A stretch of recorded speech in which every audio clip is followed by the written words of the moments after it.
अगर आप भी चाहते हैं नए वीडियो एवं नए ऑडियो देखने एवं सुनने के लिए तो हमारे गोल्ड स्टूडियो चैनल को सब्सक्राइब जरूर करें एवं बेल आइकन दबाना ना भूलें।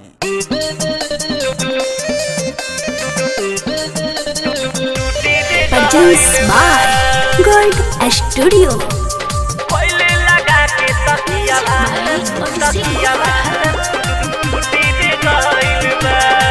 Vindhyavasini recording studio Delhi.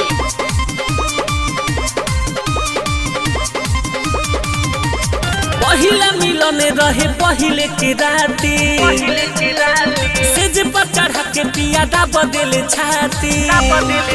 अरे पहिला मिलन रहे पहिले के राती सेज पर चढ़ा के पियादा बदले छाती। हाँ जाके चिलैनी बेचैनी हमर छुट्टी रे गइल बा। अरे जाके चिलैनी बेचैनी हमर छुट्टी रे गइल बा। राजा जी कोइले लगा के तकियावा नतिया टूटी रे गइल बा। राजा जी कोइले लगा के तकियावा नतिया टूटी रे गइल बा।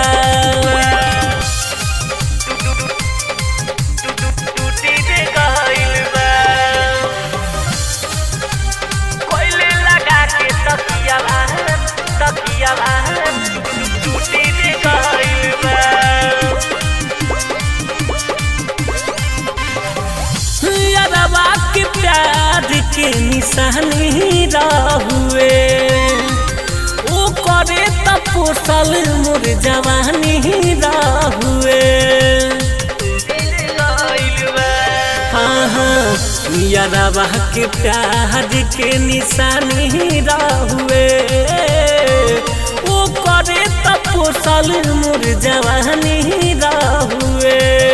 आदि जरूरत रहे जवन दियावा अब बूटी रे गइल बा।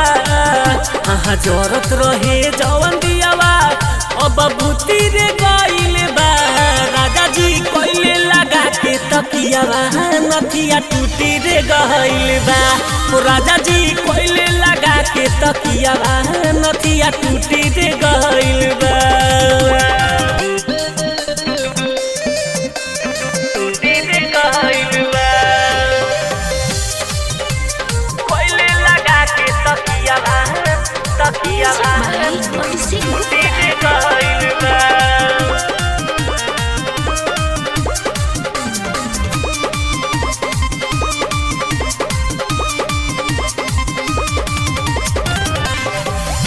नाजुक चीज बन जाइज कइले पियाऊ विशाल बढ़ साइज कइले।